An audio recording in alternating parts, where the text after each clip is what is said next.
Rubén Aguilar, doctor, buenos días, ¿cómo estás? Buenos días, Carla, ¿qué tal? ¿Cómo estás? ¿Qué tal? Escuchábamos muy interesados lo que decía Eli Angélica desde Caracas, ¿cierto? Sí, bueno, pues es una situación inédita para Venezuela y un problema, para América Latina.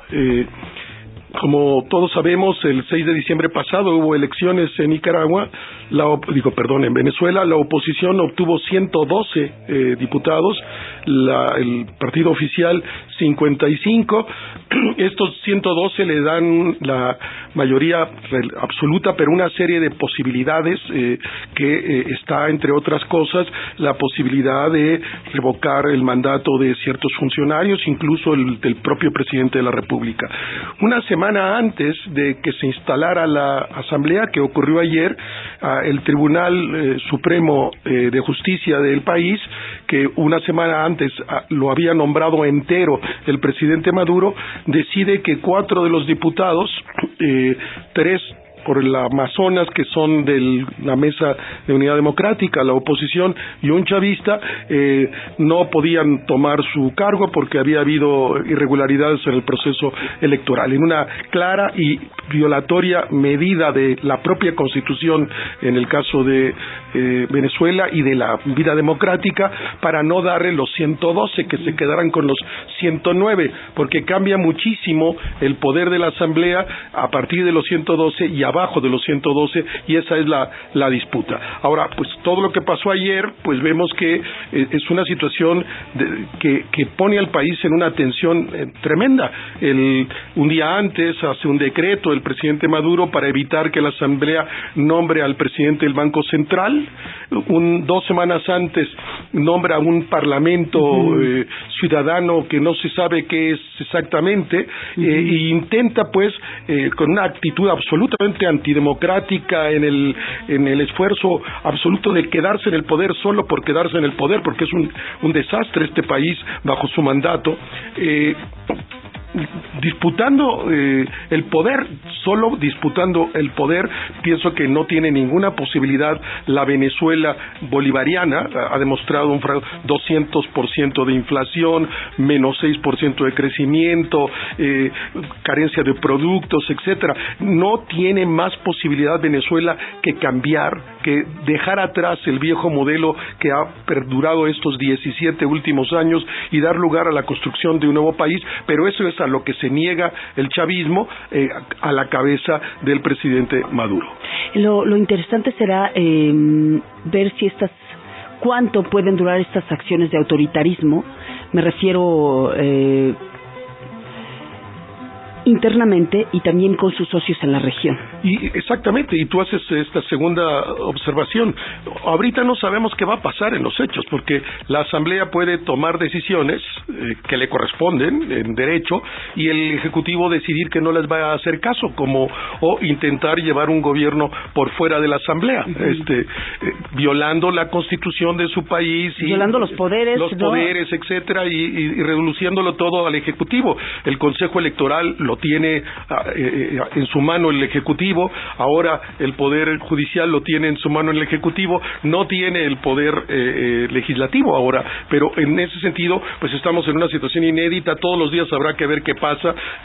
El Ejecutivo podría en un momento hasta negar el salario a los diputados y obligarlos. Podemos esperar cualquier cosa de Maduro, ya lo hemos visto, y en estos días se puede esperar cualquier cosa de ese proyecto fracasado que, como una fiera muriendo, da golpes para todos lados. Ahora, se plantea un problema muy serio, como tú planteabas al final de tu comentario, para la comunidad internacional, en particular para América Latina, en particular para México. ¿Qué va a hacer la política exterior mexicana con un gobierno antidemocrático, violando día tras día la Constitución y dejando que ese país se deshaga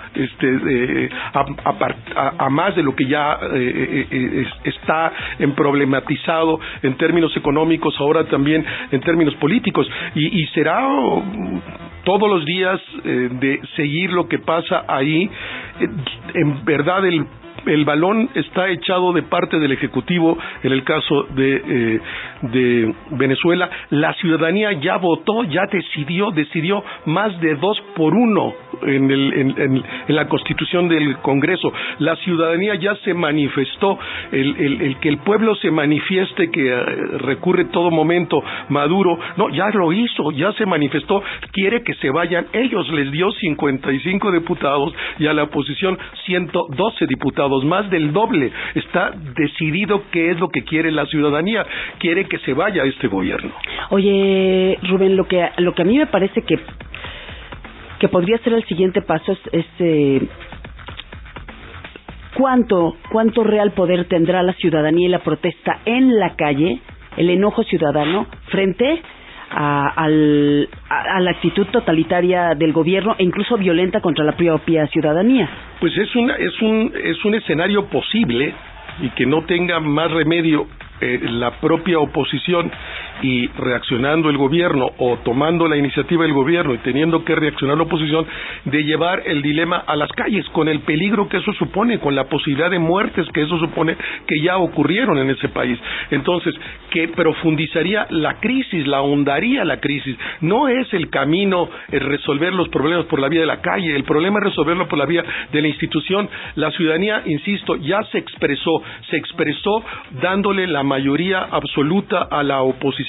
El gobierno de la República, el Ejecutivo de la República, no tendría más que hacer caso a ese mandato popular, y es lo que parece, con todos los signos que estamos viendo, es a lo que se niega. Y sí es una posibilidad bastante posible de que entonces el debate se dirima en las calles, y la posibilidad que tiene ahí el Ejecutivo a partir de mover a sus bases, usar a la policía, etcétera, pues le da ciertas ventajas, pero es posible también, como se vio en las elecciones, que esa mayoría logre que quiere que se vaya este gobierno, logre apoyar a la oposición y se manifieste en las calles. No me parece la mejor de las posibilidades, pero es una posibilidad absolutamente real. ¿Y si la administración Maduro quiso, digamos, atenuar las demandas, metiendo, por ejemplo, a Leopoldo López a prisión y además dándole casi 14 años de cárcel, y además nombrando jueces, ¿no? Digamos, los últimos jueces que podrían otorgar un indulto a Leopoldo López están nombrados por el chavismo. Eso no, al final no amedrentó a los ciudadanos. No amedrentó a los ciudadanos, ahí está esa expresión, pero probablemente el único camino que exista en este momento es la presión de la comunidad internacional, y en particular peso que tiene un peso particular en ese país son el gobierno de Cuba. El gobierno de Cuba ha tenido siempre una gran posibilidad. Todos los que conocen y saben de Venezuela consideran que ellos presionaron o influyeron en el nombramiento de Maduro respecto a la otra posibilidad, que era Diosdado Cabello, que ha sido el líder de la bancada. Es la comunidad internacional, me parece, la que tiene que responder a la ciudadanía venezolana en esta situación. Me parece que en particular la política exterior mexicana debería de ser política, no solo andar promoviendo el nombre del país, sino meterse en las realidades políticas del mundo, en particular del continente americano donde estamos, y México debería de pronunciarse a favor de la democracia en ese país, a favor de la defensa de las instituciones en ese país, y si eso implica tensión con Venezuela, que la haya, pero la única manera que me parece que el gobierno de Maduro va a acotar su absurda actitud violatoria desde cada minuto, desde el día de ayer, y si no antes, pero desde el día de ayer, que ya está constituido el poder legislativo y no le quiere hacer caso, lo quiere desfondar, es que tenga la presión internacional. ¿Te referirías a una suerte, fíjate, de no solo de posicionamientos, que parece que no los escuchan y lo hemos escuchado en Naciones Unidas, pero a una suerte de embargo diplomático? Bueno, podría ser una posición. Los venezolanos que siguen teniendo en los Estados Unidos 6 refinerías y tienen más de 6,000 gasolineras, producto de esas refinerías que todo el tiempo insultan a los americanos, pero los americanos, pues ¿qué les vale un insulto menos, un insulto más, si al final pues ese petróleo llega, se distribuye en las gasolineras, ayuda a resolver el problema del abasto de petróleo o de gasolina para los consumidores? Podría en un momento dado llegar hasta esta situación en la que tú planteas, la posibilidad de ciertos embargos diplomáticos o embargos de bienes públicos de Venezuela fuera de su país. Hoy día se puede esperar cualquier cosa de Venezuela, me parece, cualquier cosa de Venezuela. Es una tragedia, está como marcado el camino desde el Ejecutivo venezolano, que es violentar al Poder Legislativo, no aceptar sus mandatos.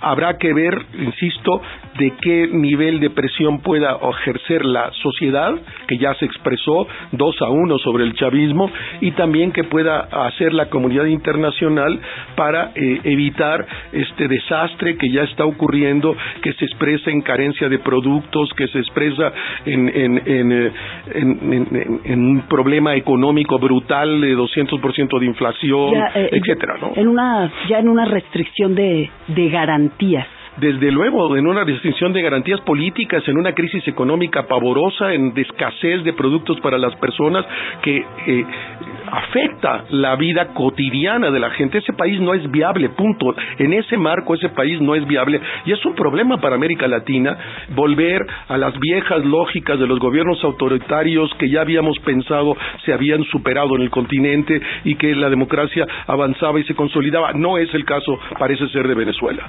Doctor Rubén Aguilar, muchas gracias. Gracias a ti, buen día. Buenos días.